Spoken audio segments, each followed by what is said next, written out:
So many people stop at that, I don't know what year it was, but like that 14-year mark where they go, I'm done. I'm done, because they get triggered over everything I do. I've got this dream, I've got this ambition, and maybe they're holding me back, quote unquote. Right. How did you work through that? Because again, that sliding door moment can dictate whether your relationship fails or whether it can be like you, where you can sit here right now and you can say, we've overcome this. Well, number one, couple rules around this for me personally. You have to be willing to work on yourself. So couples therapy, in my opinion, doesn't work that well if you're not also willing to work on yourself. Second, you cannot change your marriage alone. Can't do it. And so if you're in a situation where you're working on yourself and you're willing to change, but you have a partner that won't go to therapy or won't work on themselves or won't get sober or won't take, like I actually said to Chris, one of the conditions is you have to take medication for a year for depression. Dr. Amen just looked at your brain and said normally when he sees a brain like this, they're already dead. Not from natural causes. And the fact that you meditate and you are basically sober except for if like you're going to have a sip of champagne or something, which is almost never, and you exercise every day, you have an incredible relationship with your kids, and you have very meaningful work, you have done absolutely everything to address your depression, but you're still locked in this fog. You need a ladder. Like this is going to work with this. And so if you are making very clear and reasonable requests based on what you need from your partner in order for them to be working on themselves or to show up for you in a way where the toxic behavior or the scary or unhealthy behavior is getting the support. If you have somebody that will not go to therapy or will not actually do the things that are a bare minimum that you need them to do to stop yelling at you, to stop, you know what I'm saying, that sort of thing, then you're out. Did you give him an ultimatum then? I did, about the medication. Did you? Yeah. Because he had been struggling for a long time. And I didn't even realize how much he had been struggling. And the medication was something that I needed him to do because there was a fog there. And I could see that there was a fog there. And I knew that it was something bigger than him. And so it made a huge difference. And after a year, it had made a huge difference. He doesn't take it anymore. How did you do the ultimatum? Sorry, this is one of these so powerful things that you kind of like, yeah. Everyone at home is like, how do you do that? You sit down and tell him. And you tell him in therapy. It was over the course of literally months and months and months of talking about particular issues. And then finally I said, here are my non-negotiables. You have to take antidepressant medication. And what was interesting about it is the reason why, because Chris is not anti-medication, but it triggered the feelings of being a failure. And finally, he connected the dots to this deeper story. I am a failure. I can't even get a hold of this. And so that was a huge transformative moment in our relationship.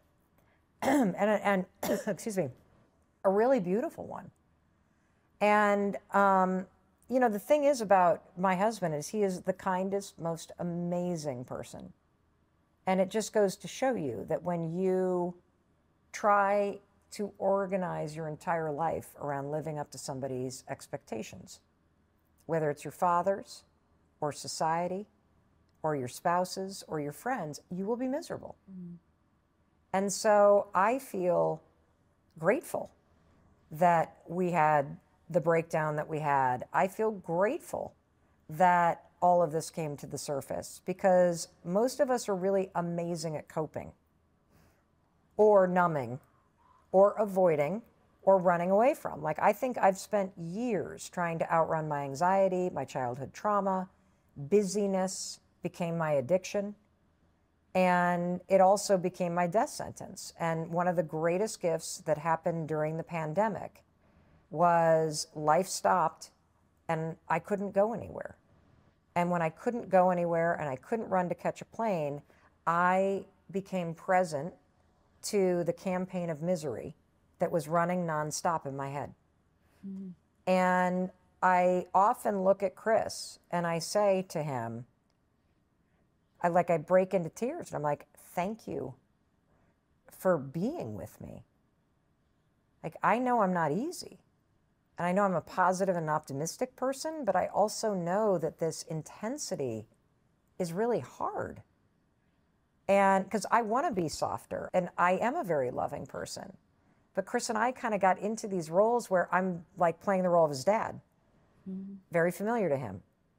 It really brought to the surface these old generational patterns that don't serve us. And so, you know, one of the things that I would say is, if you have someone that you're in a relationship with and there's a lot of friction, which we all have if you've been, you know, with somebody for a while, work on yourself, start becoming aware of that alarm, learn how to actually give yourself the love and reassurance that you didn't get as a kid in those moments where you feel separate. The second thing I would say is the greatest gift, if you can afford it, is having some kind of marriage person, counselor, therapy person, social worker, spiritual guide, whatever, you can talk to once a month, because it becomes a place where a third party can actually witness the dynamics between the two of you that you're so used to that neither one of you see. And it gives you a safe place to practice new ways of speaking and to air out shit. Like, one of the things we've been talking about with our therapist is the fact that everybody in the family wants a new puppy. And Chris takes care of the dog. And he's like, I know how this rodeo goes. This new puppy comes rolling in here and everybody's enamored for 2 weeks. And then guess who's up at 5:45 in the morning? Me. And I don't want a second dog. Oh, come on, Dad. Come on, Chris. Don't be a party. But Mel, that is a boundary. You calling me the party pooper or the questioner really invalidates me, because you're not hearing my concern. You're not seeing me. And so we have literally spent 2 or 3 sessions talking about the fact that Chris's opinion is correct. He shouldn't trust me and our 17-year-old son, because we have not demonstrated through our actions that we can be trusted around the dog in terms of being the primary person with the dog. And so we had to come up with, well, what are all the things, if my son and I really want the puppy, what are all the things we would have to do? And so it was a really interesting conversation, because I had to see my own toxic behavior of using enthusiasm to bulldoze people. Oh, and that's what actually I was going to follow up and ask, because you said earlier we've got into a pattern. And so especially when you've been with someone for a while, that pattern, sometimes you don't even realize it's a behavior, right? You're just like, oh, it is, versus, oh no, I'm bringing this to the table over and over and over again. So just like you said, that's so powerful of that you used your enthusiasm. And I've heard you also speak about how, you know, the dismissiveness in the language that we use, but sometimes may not realize we're using it. There was like something that you said one time, Chris asked you like, or something like, well, what's the weather like? And you're like, I'm not a freaking news reporter. Things like that, where sometimes like maybe you are just joking, but it underlying, if you do it over and over and over and over and over and over and over again, even if you say a little comment like that, then maybe you are just joking, it's built up where now that is something that has actually triggered him that now makes him feel dismissive. How do you start to unwind that pattern? I think you just start to do it by noticing. Again, it's going back to this like really simplistic advice. If Chris says to me, what's the weather going to be? And I'm like, I don't know. Do I look like a weather reporter? Something like that. Like really just snarky ass thing. If I say that to him he is going to feel the friction in his body. And he is going to have an experience that he doesn't matter. He is going to, in that moment, his body will remember opening up the door of his childhood home and nobody's there, yet again. And so, and it doesn't matter what he does. Doesn't matter if he asked nicely, he was just curious. He thought since I was up early, I might know. I always know, so why shouldn't I ask? He didn't realize it was a landmine to step on. But now all of a sudden, he's feeling that friction. That's step one. Notice it.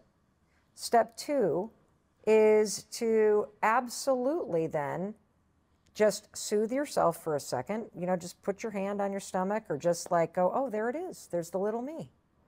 I just feel separated from Mel right now because she made fun of me. She's an asshole to me. Notice that and actually validate it. And then you need to say something. But do you think it's his responsibility to tell you in those moments Yes. that's how he's feeling? Because Yes. if you said that to me, I would just laugh, right? Because I don't because have it's the not your trigger. baggage. Right, exactly. That's my, yeah. That you said Correct. your triggers are personal. You also said they're your responsibility. Yeah. You cannot expect another human being to know where your emotional landmines are. And if somebody steps on an emotional landmine inside of you, which you know when it happens because you feel friction in your body, that's the emotional landmine from your past exploding. So do you recommend then a good place to start when you're getting into even a relationship is listing out what your emotional landmines are? Well, I think you need to do that for yourself. Whether you're in a relationship or not. Yes, Yeah. because your roommate's going to trigger it. You know how people get in these really like,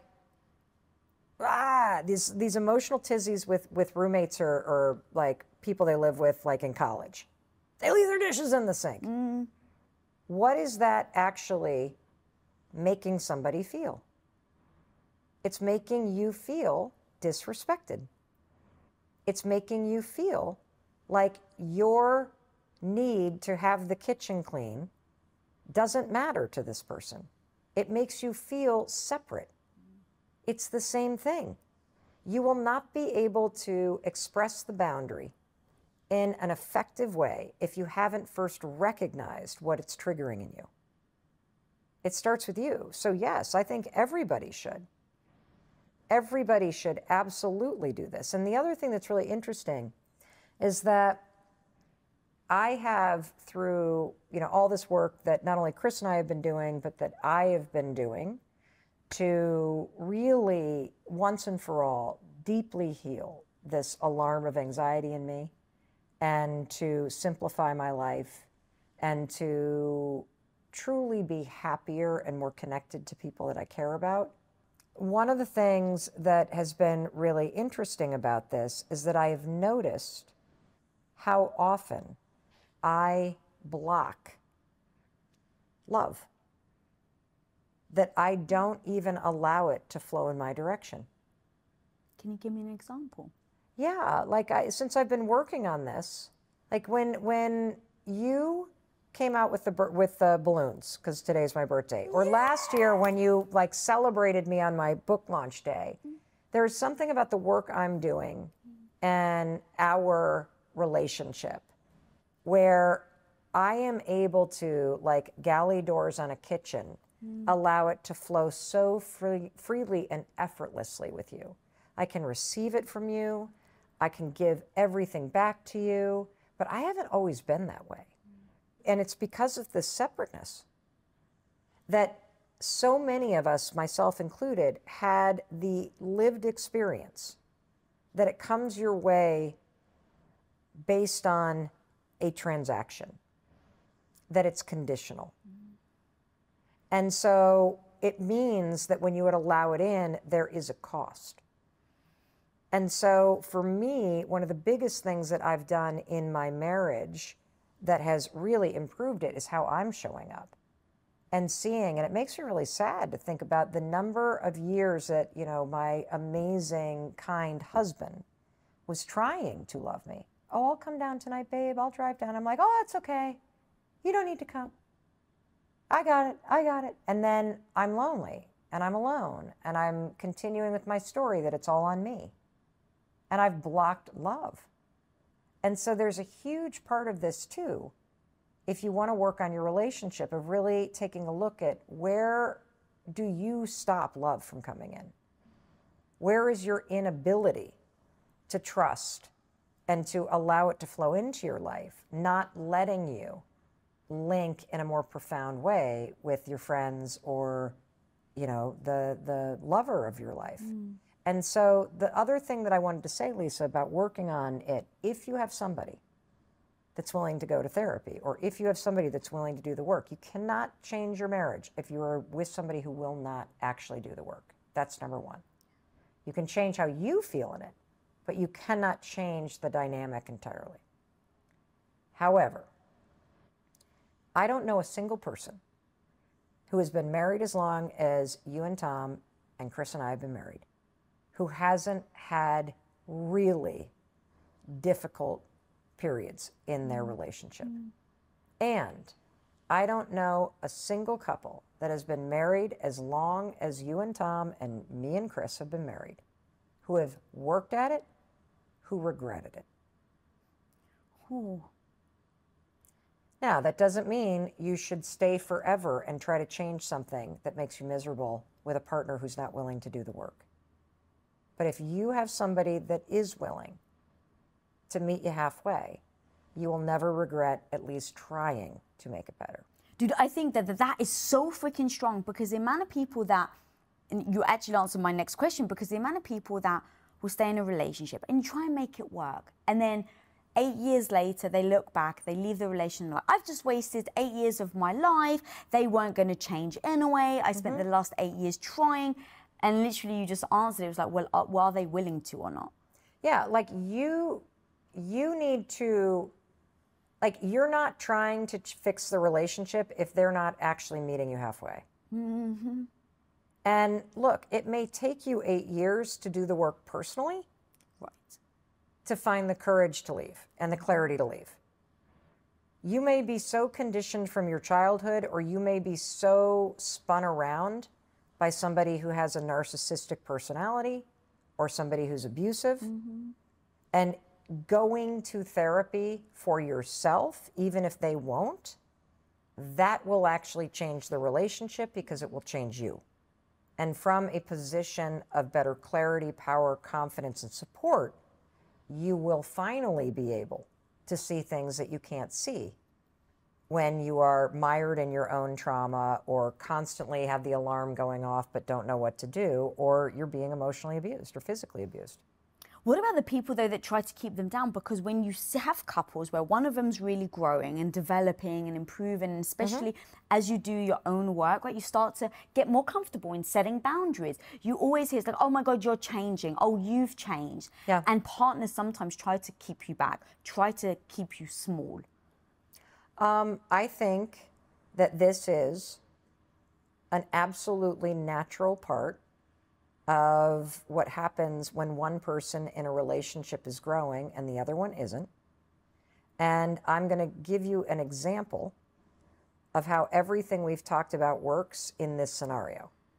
And again, I will be the bad guy. So, Chris, as I mentioned, does not drink. I mean, it's not like he's been sober for a couple years, and then maybe he'll like have a beer on occasion, or like if he were here for my birthday, he'd probably drink a half a glass of champagne, but take it or leave it. And when he first started not drinking, because he was drinking too much, and then he decided not to? He was numbing anxiety and depression with 4 bourbons a night. Oh, wow. Okay. Yeah, and I was drinking a lot too. Like, we were both numbing and outrunning all of it back in the day. So when he left the restaurant business in 2014, he did not drink or smoke weed for 2 years, period. Just cold turkey. And I remember the first couple nights, he's like, I'm not drinking. I need to get my health in order. I need to heal myself. I need to do some deep work. Like, I'm really fucked up. And so I'm like, okay, I got it. I was like, whoo, this is a great idea. And I was, really supportive for about 3 days. And then his change became kind of annoying, because I was used to opening up a bottle of wine while I cooked dinner. And here's what's interesting. The fourth night, I open up a bottle of rosé. I'm cooking up dinner. I go to pour myself a glass, and I'm like, would you like a glass of wine? He's like, nope, I'm all set. And I'm like, you sure? I mean, it's just like juice. And he looks at me and he says, Mel, I said, no. Do not ask me if I want to have a glass of wine again. And I said, well, I'm really sorry. You're right, you're right, you're right. Oh my God, you're right. You're trying not to drink. I'm so sorry. It's just that I feel self-conscious opening up this bottle and pouring myself a glass of wine. I feel like there's something wrong with me. And he said, Mel, nobody cares what's in your cup but you.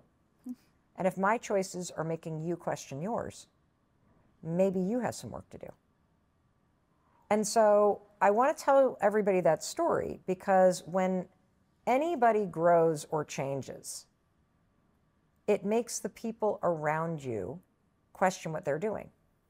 So if you stay in on a Saturday night and your whole group of college friends are used to going out, but you're staying in because you're working on your business plan, people are going to go, come on, Lisa, but come on. Because you staying in makes them stop and think about what they're doing. When you start getting up at 6 o'clock in the morning and going to a new spin class, when your roommates are sleeping and hungover, or your partner is, it makes them question why they're laying in bed. And it's easier to poke fun at you, just like I did with Chris, than to actually push yourself to change. And so that type of behavior is 100% normal. You should absolutely expect it. And if it continues, do what Chris did and push back on it. That's, again, this boundary thing that you have to know your triggers. God, I love that. And you're so damn self-aware and so open because you said it earlier, like, I'm the asshole. I think just admitting it allows you now to change, right? It now allows you to have that better relationship. And so in moments like that, where you do this reflect, I can just imagine, like, as you were saying, I was like, oh yeah, I get it. Because when you're with someone, there's a certain behavior that then gets accepted. They accept you, you accept them. And then by them stopping it, it now may bring up shame, guilt, all the things that you don't feel when they do it with you. But now all of a sudden, you do feel it because now you're quote unquote alone. Yeah, I'll give you another example. And this one's like really benign, but again, it's one of those little things in a relationship that can like explode into a big thing. So the other night I was home in Vermont and I'd spent the day working all day, and we were leaving the next morning to start this 2-week trip to go on the road to promote the podcast. And so I finish working at like 5:30 at night. I come out of the upstairs office where my, podcast studio and where we work, come down into the kitchen, give Chris a big old hug. I'm so excited to hang out with him.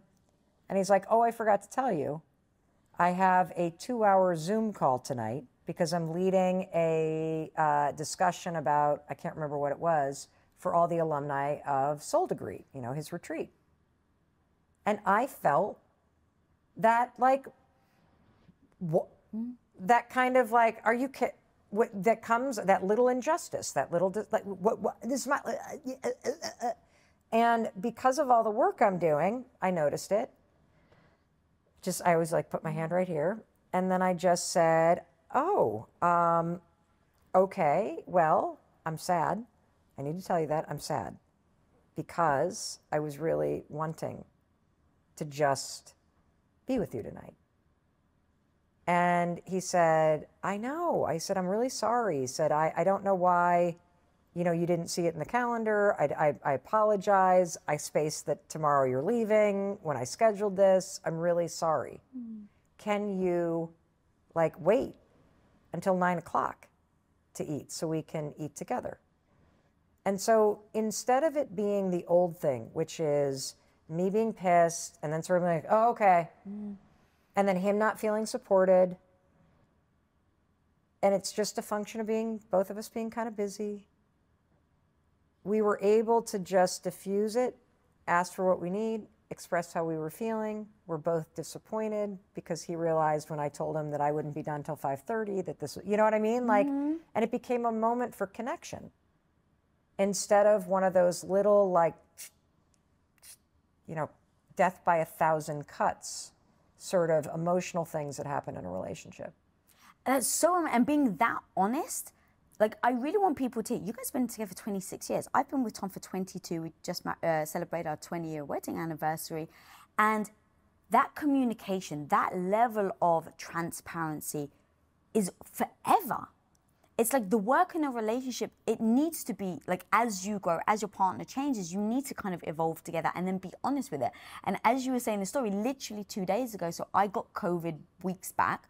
And so because I had COVID, I wasn't near Tom, because he couldn't afford, obviously, to get sick, because if we're both sick, our business stops. And so he's... That was it, too. I'm sorry to interrupt you, no. but Chris had COVID for the 4 days. Like, he was also quarantining for like 5 days, and I felt this deep sadness. Yeah. Like, did you just, like, totally miss him because you're in the same house, so you can't be... It becomes a thing that you have to start to go deep inside, because it's easy to go, oh, well, I've just got COVID, and you're just in the other room. And so it got to the point where we were FaceTiming each other, because he then slept in another room, so we were FaceTiming each other. And then he traveled, and then as soon as he got back, I then left. So literally for 3 weeks, we don't really, like, actually hold hands, have that skin to skin. Then I go away. Now, I got back like 2 days ago. And I get back, and we've got a deal. I never have to pick him up from the airport. He never has to pick me up. That's a waste of time, because now you're driving halfway. Anyway, so we just, because productivity is like one of our high values that we both have, it's not productive, babe, for you to come to the airport. So that's just an agreement. But all my other friends, their partners come to the airport to pick them up. Yeah, I would not. I'd be like, what? Well, actually, when I lived in Boston, it's not true. I would just take a car service home. So I'm thinking to myself, okay, I'm going to take, like, I don't think twice about it. But there's these death by 1,000 cuts, like you said. And I find myself very secure in my relationship. But it's a death by 1,000 cuts. So I don't realize the first cut starts 3 weeks ago, right? And so now we don't talk to each other. He gets busy. There were a couple of nights that he was in Florida, so the time difference, we missed each other. So we didn't even get to say goodnight to each other. And then it comes to the point where I get back from my trip. He doesn't pick me up from the airport. I don't expect him to, but then I come home. And I expect that, oh my God, baby. And I walk in, and he's in this intense business call. So he doesn't even look at me. Now, he's in a very intense business call. So to him, he's like, if I look at her now, he knows how tense he feels. So he's like, if I look at her now, she's not going to feel the warmth. So I just won't look at her. Oh, my God. Now, of course, I walk in and I go, he doesn't even look at me. I would rather the intense look and the, like, pointing at the phone. That's what I would rather. But we're both not mind readers. Right. So in his actions, it becomes the last freaking gaping cut that now I'm just bleeding everywhere, right? If we could stay with that metaphor.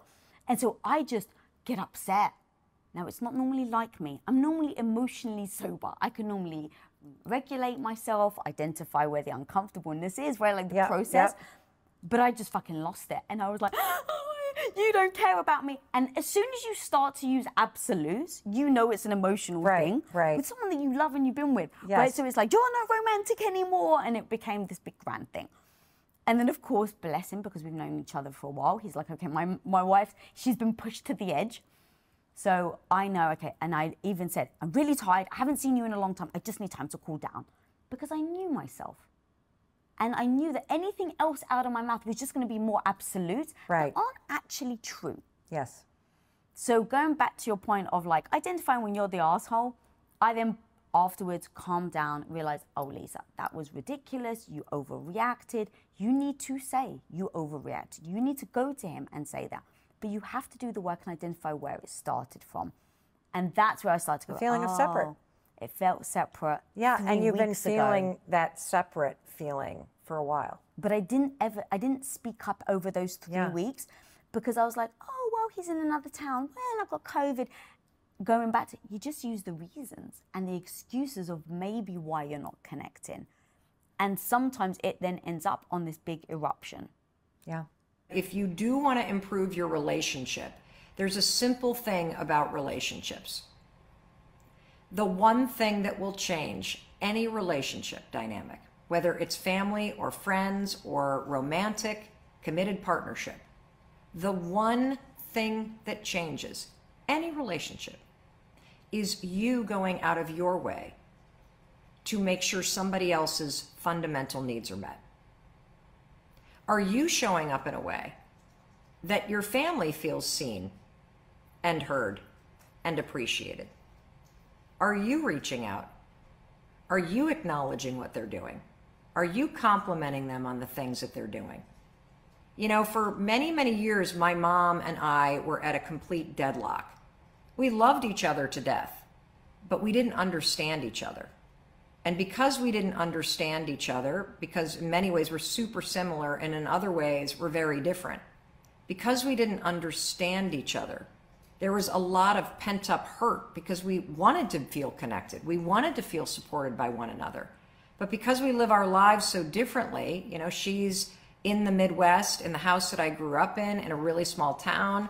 I went east for college. I never came home. We both hate the fact that we don't live near each other. And instead of somehow coming together and figuring out new ways to be more deeply connected rather than living next door to each other, we stopped understanding each other, and that led to a lot of this. And when you stop understanding each other, then you cross your arms and go, oh, well, I'm over here, and why are you over there? And, you know, if you know, come on over the line, and then I'll feel safe with you again. And so we were in a standoff for a long time. A lot of misunderstanding, kind of hurt feelings, bristly phone calls. When I'd get together, you know, either going to see my folks or then coming here, it'd be tense because there was so much unresolved stuff because we didn't understand each other. I wanted her to be loving. She wanted me to be loving. I wanted her to make more of an effort. She wanted me to make more of an effort. Does this sound familiar, everybody? Well, if you want to stop the tug of war that comes from misunderstanding, drop the rope and understand that everybody on the planet just wants to be seen, to be heard, and to be celebrated. And one of the things that has profoundly changed my relationship with my mom, it's started to heal it, is first of all, I've done a tremendous amount of work on myself for my own childhood trauma, my own nervous system. Healing yourself is the greatest way to heal any other relationship because every relationship starts with you. But the second thing that I did is 3 days a week, I have an alarm that goes off in my phone at the same time that says, call mom. And I pick up the phone and I call my mom. And the only intention behind that call is to just check in and ask her a bunch of questions about what's going on and to show up in a way, no strings attached, that makes my mom know that I see her, I hear her, and I appreciate and celebrate her. And I notice that the more frequently we talk and check in, the way more connected we are, the way more we understand one another.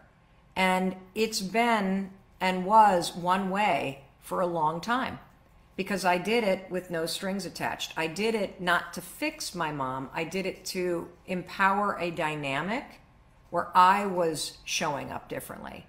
And by me showing up differently, it has created a way for her to show up differently because she now feels emotionally safe with me. She now feels like I understand her again. She now, and says this, I feel like you're back.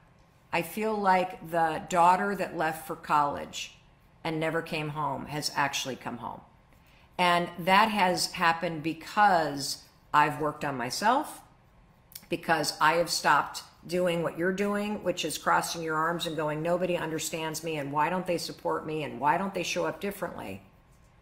And I've instead said, this matters to me. So I'm going to give my folks what I have been wishing I'd get from them. And that shifts everything. Because behind any person that doesn't understand you, or any person that you have some kind of toxic dynamic, I promise you, there is either their own childhood trauma and untreated stuff that they don't have any idea that is impacting their current relationships, or more likely, or on top of, there's hurt feelings. Somebody feels disrespected, somebody feels invisible, somebody feels disconnected. And human beings, instead of leaning toward each other, tend to cross their arms and lean back. It's a protection mechanism. The only way that you're going to change how you are showing up in relationships to yourself and everybody else is to take care of it in the subconscious. 100%. How do we do that? Okay, so the first thing is we want to go back to the principles of repetition and emotion. That repetition emotion of us being able to first meet our needs, like we talked about, is a really important pillar of healing. The second thing is we can talk about a really simple tool to reprogram the core wounds, which is called autosuggestion. So basically how autosuggestion works is the first thing, and I'll give a sort of a background story here first or context for it, but the first thing is we want to put ourselves in what we call a suggestible state. As somebody with a background in hypnosis, this is where this comes from. Suggestible state basically means that your brain is producing mostly alpha brain waves. And when you're in alpha brainwave state, you're a lot more suggestible, aka your subconscious mind is much more open to suggestion or to being reprogrammed. If you've ever seen somebody in an alpha state, it's often after a deep meditation. It's the first hour that they wake up in the morning, the last hour before they go to sleep. Or if you've ever seen somebody when they're watching television and you're like, Bob, and like Bob's just like in the television. He's like in this sort of trance-like state. When we watch television, we actually produce a lot of alpha brainwaves. So we get into a relaxed state. Easiest way is first thing in the morning when you wake up. Okay, but can I just make sure I understand? Yes. That when you first wake up, you are in the alpha state. Yes. But if you look at your phone, I'm assuming you will not you be can in your alpha state. take yourself out of it very quickly. Okay. Yes. So you're talking roll out of bed. Absolutely. And yes. Immediately, the first thing you do so that you can take advantage of this alpha state in your brain, where you're highly suggestible, which means highly programmable, everybody. What are we doing? So then what we do is we take our first core wound. Okay. So let's just use a really simple one for argument's sake. So let's say it's I'm not good enough. Okay. Now, how the hell do we figure out our core wound? So remember the anxious prerequisite was like abandoned, alone, excluded, disliked, not good enough. So we mentioned them all before. So hopefully people recognize themselves in that attachment style so far. So if you go, so the process is first locate yourself in the attachment style. Yes. Second, really dig into what does the wound and what is the wound for you and how is it showing up? Yes. And I mean, you can like, if you're not sure, you can ask yourself, when I get triggered, what am I afraid the worst case scenario will be? Like you can think of times you were triggered and be like, what am I really afraid will happen next? And that's a way of kind of isolating it. But as a general rule, vast majority of people are like, I have the abandonment core wound and they feel it and they know. And so you can pick the one that's really bothering you the most. If we started with one for each, it would be abandonment for anxious attachment style. It would be betrayed for fearful avoidant, but also very strong secondary abandoned or trapped. Those also show up quite strongly. And dismissive avoidant would be I am defective. So like I am shameful essentially. Gotcha. Okay. And so we pick the core wound that's bothering us the most. Then we oppose it. Okay. So what's the opposite of the core wound? Let's just use I'm not good enough. I am good enough. Now here's the really interesting part. But what if you don't believe it? Like, you know what I mean? Like, here's the thing. Like, okay, well, if my core wound that's been in my subconscious for 50 years that runs on repeat, where I literally look in the mirror and go, that's a loser. That's the point, right? Is that your subconscious doesn't believe it. And so we have to address, like a lot of people will do affirmations. Affirmations are extremely limiting. I'm a big not believer in affirmations. Here's why.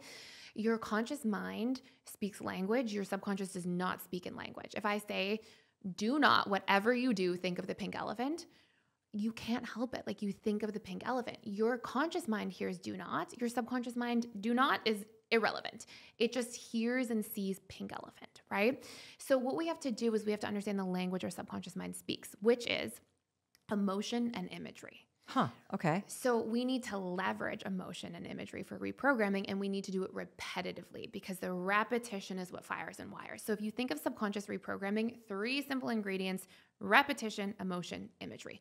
The more you have of all of it, the better and the faster it will work. Okay. So if we have I am not good enough, we have to find emotion and imagery for I am good enough. So if you were to look for memories, if I were to say, okay, tell me your favorite childhood experience, and close your eyes for it, you would close your eyes and you would start talking about it and you would smile and you would actually see the memory in your mind's eye. And the emotion is actually the container, or the memory is the container for emotion there. So you would actually feel the emotion still in that memory and you would see the images. So what we do for auto-suggestion, we get in that suggestible state, we get in that relaxed space. Then we say, okay, what's the opposite of my wound? I am not good enough. I am good enough.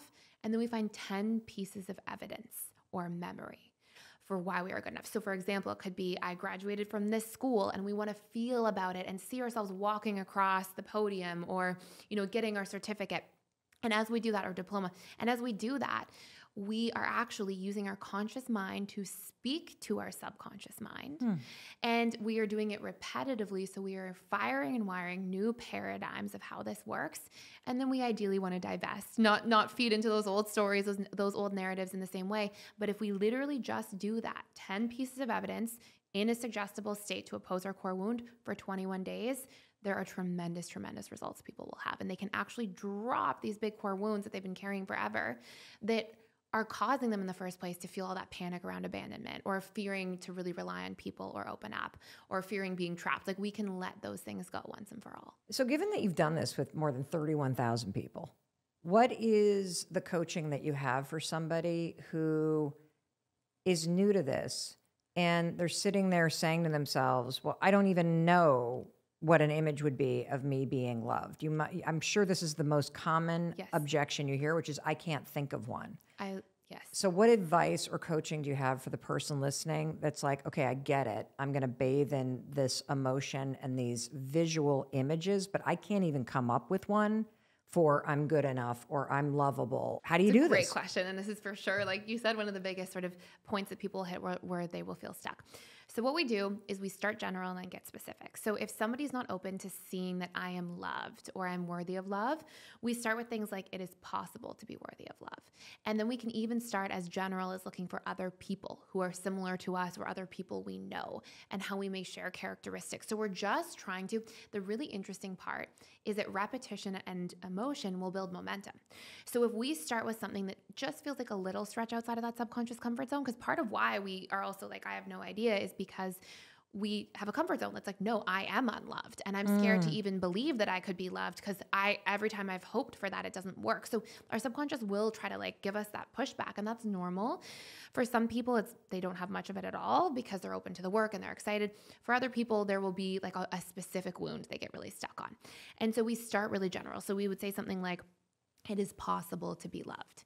And if you still don't feel resonance with that, we can say it is possible for all people to be loved, and look for other evidence of other people you've seen with similar characteristics, build love, connect with people, create that loving relationship. And we can start there. And what we'll see is generally around day 7, people will start to have like a little bit of that resonance and feel good about it. And when we start feeling like, oh, okay, this is believable for me now, I can see myself coming into resonance, that's where we stretch again. We say, okay, it is possible for me to be loved, not just all people to be loved. And then we stretch again. And the other thing too is, people don't have to come up with like 10 new things every day. We can hack this system. We can record it in our phone and we can just listen to it back and feel about it for 21 days if we want to shortcut and streamline the process. But it's just the repetition and emotion that we really need there with that imagery. I want to go a step deeper and make it even more tactical, because I want you listening to try this. So if you're in the camp where you cannot come up with any emotion or imagery around I am lovable, or I am loved, or I'm capable of love, or what was it that you said? I'm worthy of love. Yeah. All people are worthy of love. Yeah. So if you're in that camp of I'm worthy of love, you can't even get that for yourself. And you go, okay, I'll do the statement, it is possible that other people are capable of loving. Yes. Do you then find 8 sort of images, could even be memes, of people that are hugging, or of people that are greeting their dog, or of people that are buying somebody the coffee behind them in line, these kind of acts of love that you have seen other people do. And if you take those 10 and you either write them down every day and kind of visualize that moment, or you make a recording of yourself saying, here are 10 examples that love is possible, that people are capable of love or worthy of love. And then you describe them, and you do that over and over and over. When you start to feel the momentum, then you say, you know what? It's possible that I'm worthy of love. Yes. Okay. Absolutely. And actually it's really interesting because there's three ways the subconscious mind gets programmed. So what we see repetitively or what's modeled to us, what we hear repetitively, and what our firsthand experiences are. So if we can't find firsthand experiences, if we can't find times we heard something, then we can actually go and see like what's modeled around us, and just the exposure and proximity to that through repetition over time will absolutely do the trick. Thais, I just love that people can use that simple tool to begin to change their attachment style. And I also love knowing I can change my attachment style, because what you're offering is not only this awesome framework, but you're also offering a simple way for any one of us to reprogram our subconscious mind. That is so cool. And I also want to thank you because you have put together a special bonus meditation for the listeners of the Mel Robbins podcast. And that is so generous of you. And let me just tell you a little bit about this meditation so you know what to expect. So Thais recorded this meditation as a gift to you. It is designed to be listened to 21 days in a row. And here's how you can find it. It's the very next episode of the Mel Robbins podcast. We also put a link in the show notes. But the title is this: Daily Meditation. Listen for 21 days to reprogram your subconscious. And again, it is already there waiting for you right after this episode. And it's designed to be listened to for 21 days in a row. It's one of the tools that Thais uses with her private clients, and it's something that you can use and share in your own life. Thais, can you just give the person listening a sense of the impact of this meditation? Yes. And so you can shed all the stuff we've been carrying for so long. I mean, sometimes we have all these like wounds and they show up everywhere and they interfere in so many different areas, but to actually drop them and to not have them they're popping up and you have to cope all the time and backtrack and apologize, like to not live like that is very freeing. Amazing. Why don't you just tell me a little bit about the issue that you're dealing with? So my girlfriend and I have been dating for like a little over 2 years. I have the biggest communication problem in our relationship. She's very expressive and she wants to know how I feel about things and what I'm thinking. And I internalize a lot of things. I don't want to communicate. You know, growing up, that really wasn't something that was taught. Like everyone that I have seen growing up, my family, everyone just shuts down. Then a few days or weeks or even months go by, and then it's like, okay, just move on and act like nothing ever happened. So. And what is her reaction when you withdraw? When you withdraw, do you just get silent or do you leave the room? What's your mode of withdrawing? I just want to go out for a walk or something or lay in bed, and I don't even want to talk. And she wants to try and work things out and like, let's talk about this. What's bothering you? I internalize a lot of things. And so she'll say something and I immediately jump to the conclusion that she doesn't love me anymore or this isn't going to work. This question is so relevant for so many couples, and I'm so proud of you for sharing it. The first thing I want to do is I want to acknowledge you because you zeroed in on the reason why you do this. Every single one of us learned how to communicate positively or negatively based on what we saw growing up. And it takes hold in us before you even realize. Most of this patterning is what I'm going to call it, that you have absorbed. You absorbed by the age of 5. So if what you saw in your household is that the moment there was conflict, people shut down, this is a pattern. It's neither good nor bad. It's just a pattern. This is just how your parents and your caregivers dealt with the stress and conflict in their life. They avoided it. And so it's no surprise that you now are an adult feeling stuck. And the reason why you feel stuck is because you are stuck in a pattern. The great thing about patterns is once you recognize that you have one and you can identify it and you can identify the situations where this pattern takes over like that, and suddenly next thing you know, you're sleeping in your bed instead of talking to your girlfriend. Given that you saw this growing up, what happens now that you're an adult, now that you've seen this, and this is what was modeled for you, is that whenever you're in a situation where you start to feel, uh-oh, my girlfriend's getting upset with me, uh-oh, she wants to talk, uh-oh, we just bickered about something, before you even think, I gotta talk, Your nervous system remembers what it was like to be a kid in a household when your parents were about to argue with each other, or when your parents got upset with each other. And what you witnessed was separation. So before you even think, what happens is your nervous system goes, oh, wait a minute, I recognize this. This is a moment of conflict. I know what to do. I leave when this happens because that's what I saw. It happens before you even think about it. So let me give you some advice for a couple things that you can do. I think the two of you should work together to come up with a sentence that you say when you are arguing. And maybe it is something like, I am not going to leave you. I am standing right here. I am not going anywhere. And we need to talk about this. And you need to stand here with me. What you need is just that reassurance up front. I love you. This is why I'm telling you why I'm upset. Let's work through it. Maybe you need that as a safe word, so to speak, to cue you that this is a moment to stay. The second thing that I want you to do is I want you to always use the I statements. So when we get into arguments with the people that we love, or with anybody for that matter, and we start going, well, you do this, and then you raise your voice, and then you do this thing, and da. You always, always, always want to use I feel. And so when you're arguing, I know it's uncomfortable for you to talk about your feelings. You can say, I am scared to say this because I'm scared you're going to leave. I'm scared to say this because my mom and stepdad never talked about anything, so this is new for me. You can always talk about what's going on for you. And so for you to always anchor in choosing what you're feeling and choosing to say it out loud, it's a way for you to live even more openly and more fully and be more connected to her.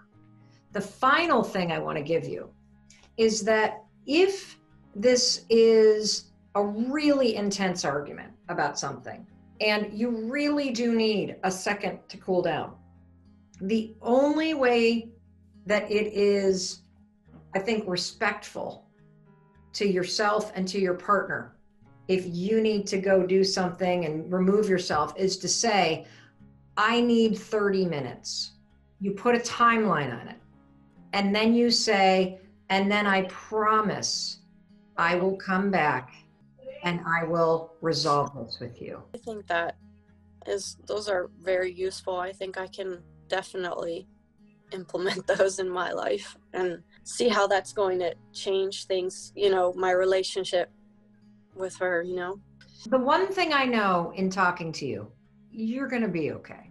And you are going to have a life full of love because you're doing the really hard work right now of learning how to love yourself. Every time you choose to stand in that moment that's terrifying, and you choose yourself and you choose to express what you're feeling, and you choose to stand there and love yourself enough, you get stronger and stronger and stronger. I've got another one from Maddie, and I know that you had some issues with binge eating when you were a teenager, and so I think you'll be in a very, you're in a really important position to make a difference here.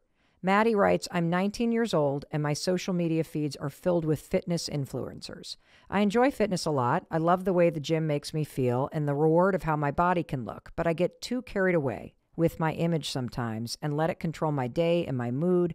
I struggle with binge eating at night, but I haven't been diagnosed with an eating disorder. Do you have any tips for comparing myself to other people, comparing my body to other people's bodies, and even more importantly, how do I just build a better relationship with myself and my body? That is a very deep question, and I absolutely can relate because when I was her age, I also struggled. And I think a lot of younger women struggle. One of the things that younger women now that are up against that I didn't have and many of us didn't have is that social media has no rules.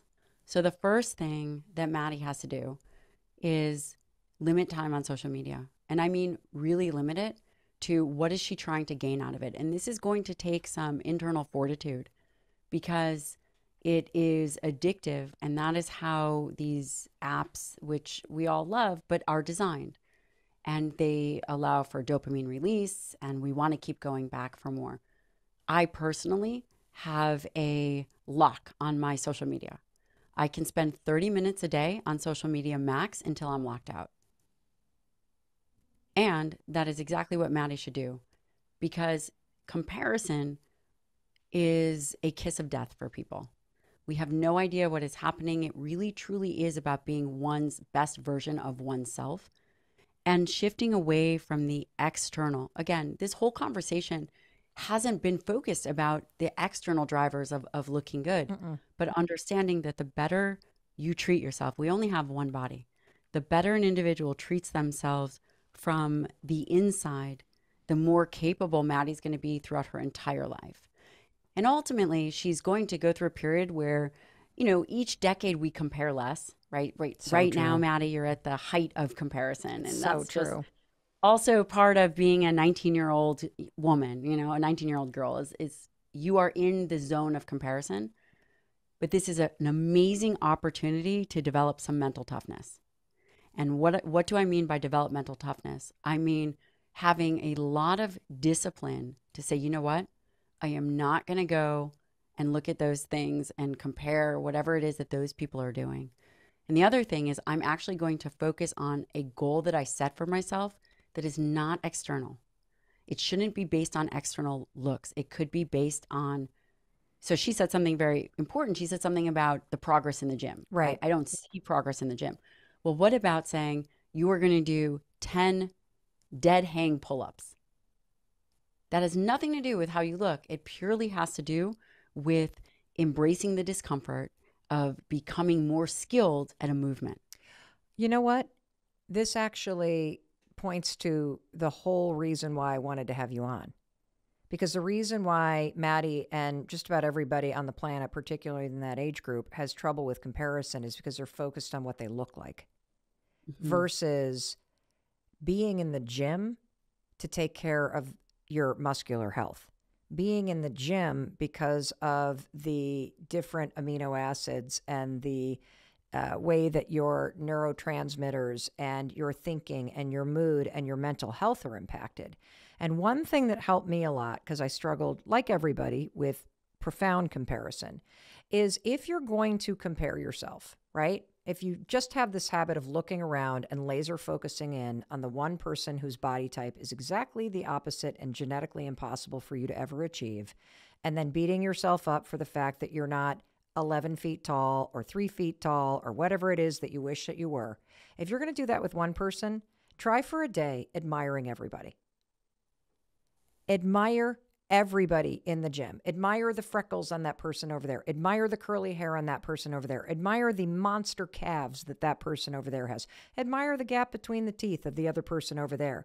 Find something that you admire that's unique about every person that you pass by, just, you know, casually, and you'll start to notice that you can flip it from this seeking of someone looks better than training yourself to see something unique and beautiful in everybody, because we all look very different. And, you know, I think intellectually we know this, but that's a way to start to train your mind to default in a very different way. So I want to teach you the 5 signs that your relationship is over.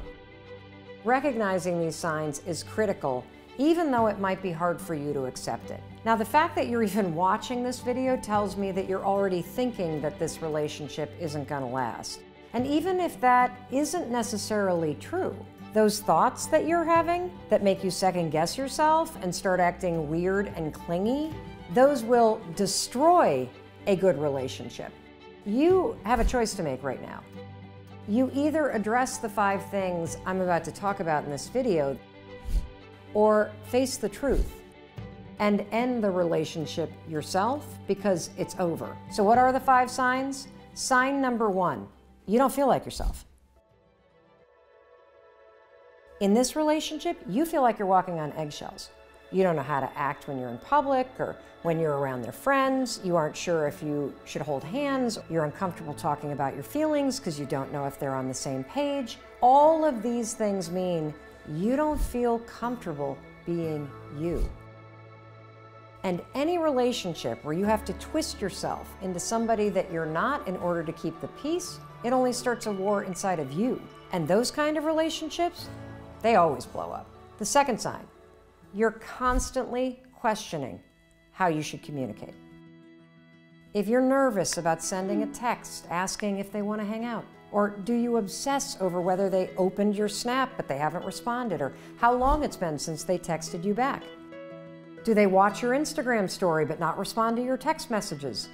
Are you compulsively checking social media to try to get the clues you need that it's okay to reach out? Any relationship where you spend more time questioning rather than talking about communication is a relationship that's broken. Sign number 3, you think about where the relationship stands all the time. So do you constantly think about questions like, where's this going? Are we exclusive? Are we committed? Can I introduce you to my family and take you to a work event? How should I introduce you? What are you thinking? What do you say about me?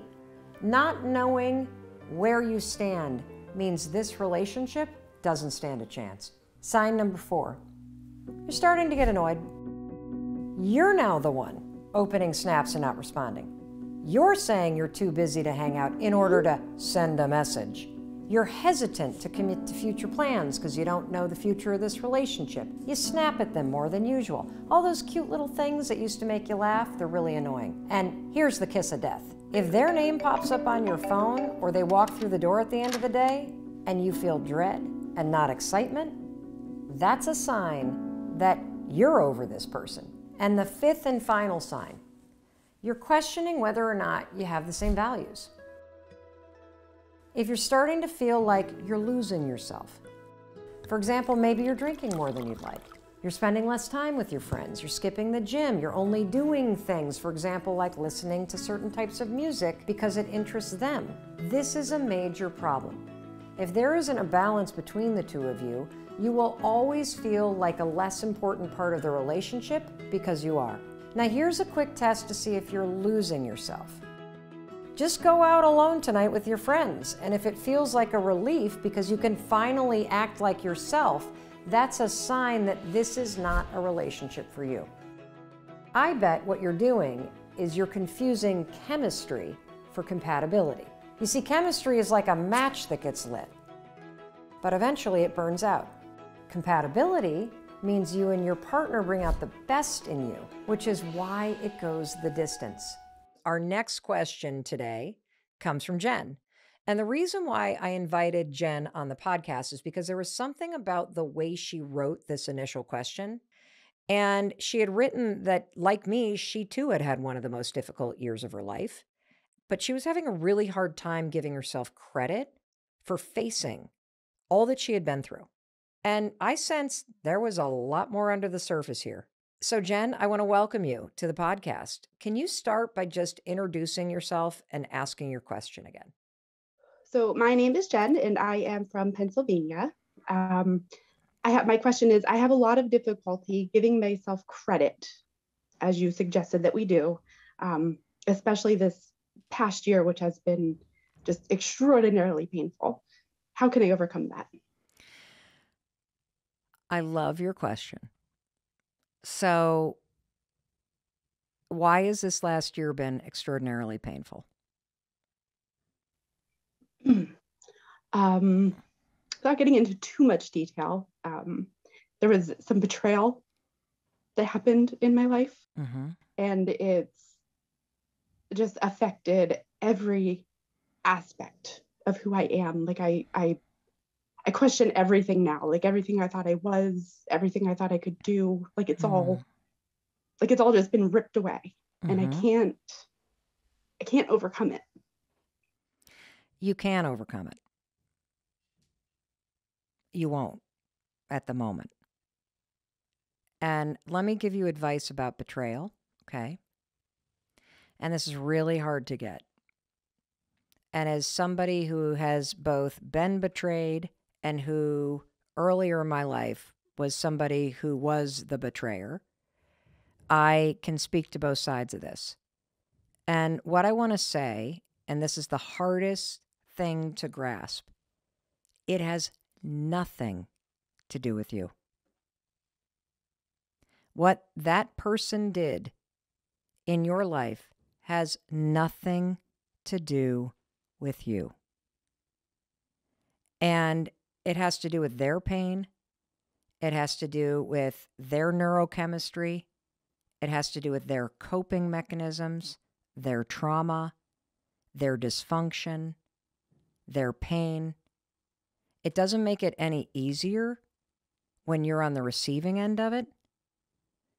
But when you say and are able to just repeat, it literally has nothing to do with me. This is a very hurt and lost person who is coping with that hurt and that loss in an incredibly destructive way. But in no way, shape, or form does their bullshit determine whether or not I'm lovable, or whether or not I trust people, or whether or not I'm good enough. They have revealed a very broken side of themselves that they have chosen to escape, numb, deflect, all of it, instead of facing it in the mirror. And it's really hard because you got to go through a process of grieving what you thought it was in order to have yourself unhook from it. Because what you're actually grieving right now, and I'm just going to, you haven't given me any details, but I'm just going to, talk from my own experience. You're grieving the future that you thought was going to happen, and you're grieving the reality of what you thought was going on. And that's incredibly destabilizing. And so you got to give yourself time, I'd say a year, to really just move through the anger, the pissed offness, the hurt, the how could they have done this? How could I not have seen this? How could they have lied? Like all of it. And then at some point, you're going to hit this like saturation point where you have soaked up so much of the misery that you will no longer want to feel it. And the only thing that will help you, like a sponge, squeeze that shit out of your being, is when you say, wow, I actually feel sorry for that person. I feel sorry that they're so screwed up that their only way to cope with that is to either cheat or lie or steal or whatever, because it's easier than facing the truth. Some people are so scared of disappointment or upset or pain that they are willing to literally drug, smoke, drink, or fuck their way through life. Because the momentary rush of dopamine that you feel when you snort cocaine or you have an orgasm or you're flirting with somebody in secret or you're stealing, that relieves you of the deep pain that you're feeling. That's why people do that. And you were hurt. You didn't deserve it. But I'll tell you what else. You don't deserve, and you shouldn't be in a relationship with somebody who is not willing to face that shit, who is not willing to heal with you, who is not willing to do the work.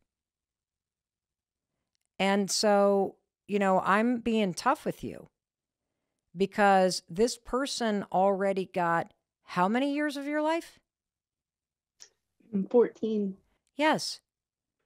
And what I want you to understand is that, first of all, any relationship, in my opinion, if two people are willing to do the work, any relationship can come through and be stronger, even in the face of betrayal.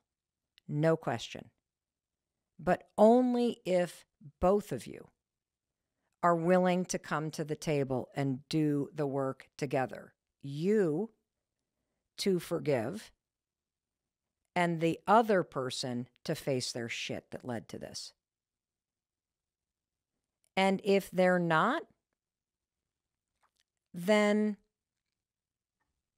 all you can do is grieve what wasn't, and grieve the future you thought you were going to have, and take a hefty amount of empathy to feel sorry for somebody, that this is who they are, as hard as it is, and at some point to truly, honestly be grateful that all this crap got revealed so that you can move forward with somebody who's healthy. And the somebody I'm referring to is you. Mm-hmm. Yeah, I like that. And one other thing, even though this has nothing to do with you, when you look across the 14 years, there are probably things that you can see where you let shit slide. Or you didn't say what you really meant. So I blame myself. Excuse me, what did you say? So I blame myself when I look back and kind of assess all of those things. Like I do find things that I have let slide. So then I blame myself for letting it go. No, it's just a lesson. And sometimes lessons we learn easily, and sometimes we need sledgehammers. Yeah. And this is a sledgehammer. And so as you move forward in your life, whether you do so on your own or you do so, working through this with somebody, one of the things to do is not to blame yourself. It's to say, oh, I now know that I will never do X again. I will never do this again. That when I feel a certain way, I won't be silent. When I have a hunch, I won't talk myself out of it. That when I'm being disrespected, I will address it. And that's what you're learning from this. It's one of the 1,000 things that you're about to learn for this. And one other thing I want to tell you is I promise you, the road ahead, you got the best years of your life ahead of you. You do. And I think you know that. I hope so. I want to know that. I want to think that. It's just then I get into my head, and that's kind of where I live. What's the thing that you say that tortures you the most? That I'm not good enough. That it happened because I'm not good enough, not pretty enough, not thin enough, not all of it. How's that feel? It sucks. Do you want a different story? I do. Great. I'm going to give you one when we come back from the break. Welcome back. I'm Mel Robbins, and today we are coaching listeners who have experienced betrayal. And unfortunately, as you're learning, this is a topic that I have a lot of experience in. And we were just talking with Jen, and I was explaining the fact that one of the most important steps that you need to take is you've got to start telling yourself a different story about what happened. And so here's one, Jen, that I want you to start telling yourself. It happened because he's an asshole who has a lot of trauma, who doesn't want to face it, and who's been avoiding it. And we also know who will likely do the same thing to the next person if he doesn't face it now.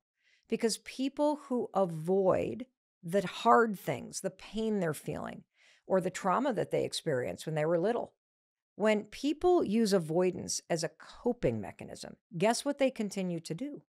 To avoid.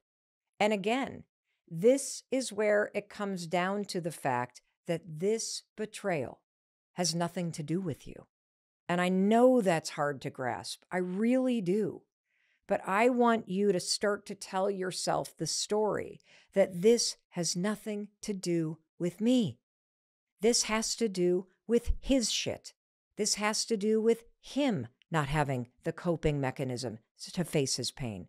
And this is a wake-up call. That's what this is. It has nothing to do with me. I do want to be clear that he is trying to own his crap. It's just, Oh. it's me living in my head. And like, I know that part of me knows that it's not my fault, that it's not that I'm not good enough. And all of the things that you said, it's just, like I'm a highly sensitive person. I'm an empath. I'm ADHD, like all of those things. And I just, it's me trying to overcome those things for me. Then let me give you a different interpretation and a different story. Because you two are trying to work together through this. Yeah. Great. And let me tell you why I think that's great. I don't know a single couple that has gone through something horrible. And look, Chris and I have gone through horrible stuff. I don't know a single couple who spends time in therapy and works through it, who doesn't come out on the other side and say, I wish I hadn't worked on it. Right. But I do know a number of people that have gotten divorced that wish they had tried to work through it. And so working through it matters, not so you can stay together, but it matters because if you don't stay together, you will be better co-parents and friends. And that's important.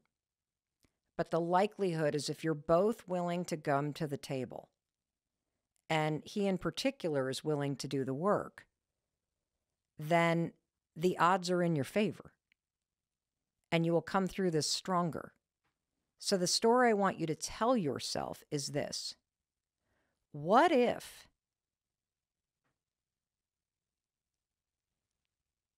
he did this because it was the only way he could stay in the marriage? Because he was feeling so lost and so depressed and so whatever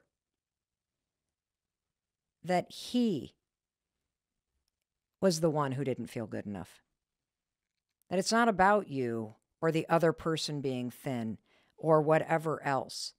That he was at a point in his life that he lost who he was. And he might as well have been having sex with a frickin' dinner plate, for crying out loud, because it's not about the other person. It's about him chasing an old version of himself. And if there's a dynamic in your relationship where he thinks he's failing or he thinks he's not good enough, that's what this is about. It's not about you not being good enough. It's about him not measuring up for you. Yeah. I like that story a lot better. And you know what else I like a lot better? That it was sex or an emotional connection and not heroin. I don't know. I'd kind of prefer the heroin, I think. Right now you would. Yeah. Because we want to make this stuff about us. Of course it hurts you. Of course. It's devastating. And one of the biggest things you will learn from this, if you allow yourself to, is you'll learn that forgiveness only happens when you stop wishing things were different. And that you can love somebody profoundly and at the same time do shit that hurts them profoundly. And that through the act of understanding what happened and really allowing yourself to be in a space where you can hear how broken, hurt, lost, whatever, regretful, whatever the feelings are, you will truly connect with this person at a level you never have.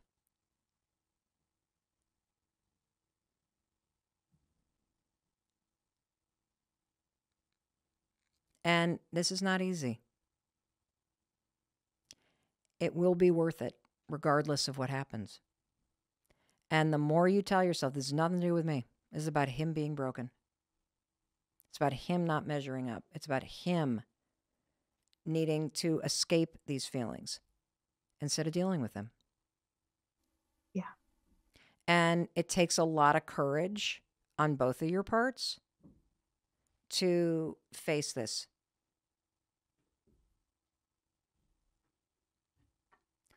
And if you guys can get to a point where you understand what happened and you keep the lines of communication open and you keep going to therapy, you'll have a stronger marriage than 99% of the people out there. Yeah, I keep hearing that. That's what I'm holding on to. Yeah, you're on the bridge. I love using this metaphor that all change is a bridge. And this happens to be one that's about as long as the Chesapeake Bay Bridge. Mm-hmm. And it's a suspension bridge, which means when the winds pick up, it blows. And it will get better. And it will get in the rearview mirror. And by going to therapy together, whether you stay together or it ends up not being what you want, you will have such a better understanding of yourself and an understanding of what happened that you won't carry the resentment and the self-blame, because it's not about you. It has nothing to do with you. In fact, in the best of all scenarios, what you're going to learn is that when somebody feels inadequate or that they've failed you, it has more to do with how much they love you. As screwed up as that sounds. Ask your therapist. Yeah. Oh, I will. I don't know the details of what happened, but Yeah. I just am trying to tell you that if he didn't love you, he would have left. Right. And affairs are people searching for parts of themselves that they feel they've lost. That's what they are.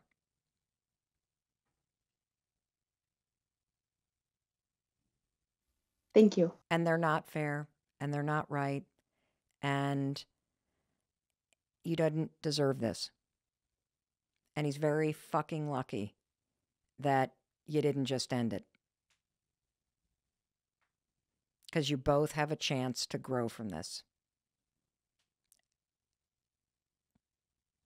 And that's a gift. Even though it doesn't fucking feel like one you want to unwrap. Yeah. You're on the bridge. Just keep crossing the bridge. And trust that when you get to the other side, it's going to be way better than you can imagine. I hope so. Thank you. You're welcome. You're going to be okay. Just let yourself feel this shit, dude. Like, that's what you got to do. And the thing that I also want to tell you is, like, when you get pissed, like, write it all out. Like, you're probably past the lashing out part and screaming, but maybe not. I don't know. But for the most part, yeah. Yeah, like, it just allow yourself to be a little human. And now that you're kind of through that part, keep steering yourself toward, okay, how do I understand what happened? How do I create a space for healing for both of us? How do I forgive what happened? Like, that's the North Star.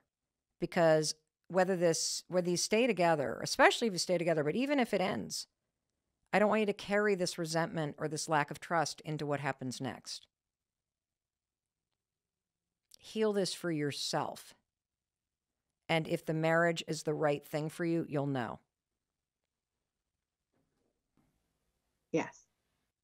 Thank you for being so honest with us and vulnerable. Thank you very, very much. Thank you. You have no idea how much you have just helped me change my life. So thank you. You're welcome. And you're continuing to do it. And, you know, I think sometimes too, this is happening because you're not supposed to have that kind of shit going on in your life. That as you level up your own standards for yourself, what's amazing is all of the crap that's not working comes to the surface.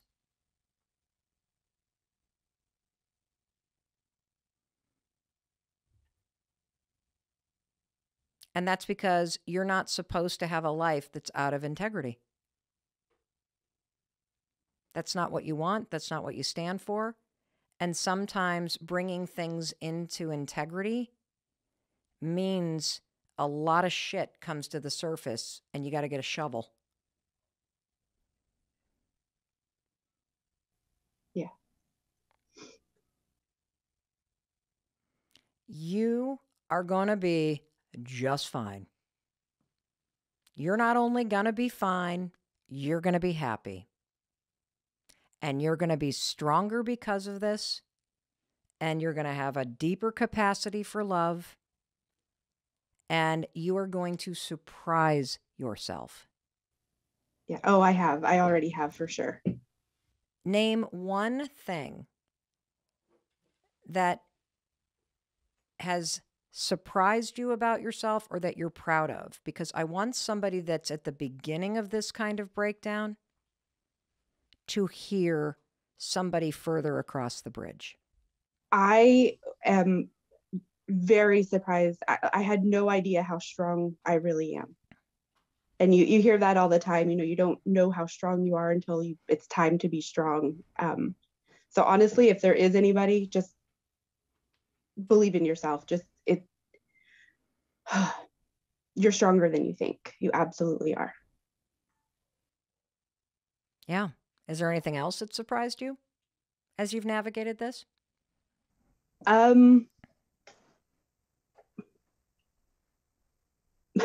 Honestly, my ability to kind of try to be compassionate.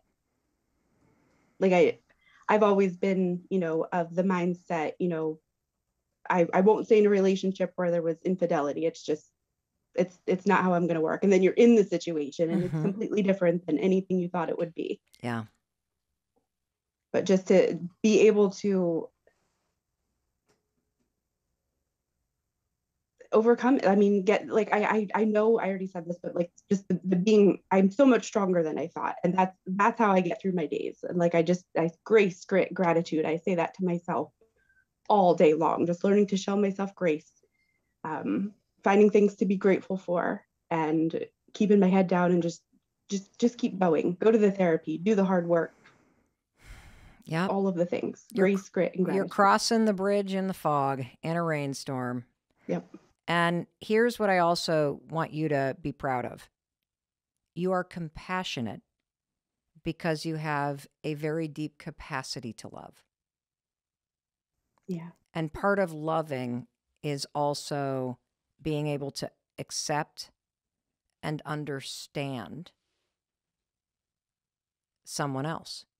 Now, that doesn't mean condone.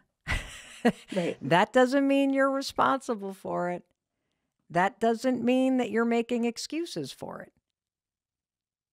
But attempting to understand somebody else's pain and bringing compassion to something that somebody is dealing with, even though their dysfunction profoundly broke your heart, that's an act of love. That's why you're going to be okay.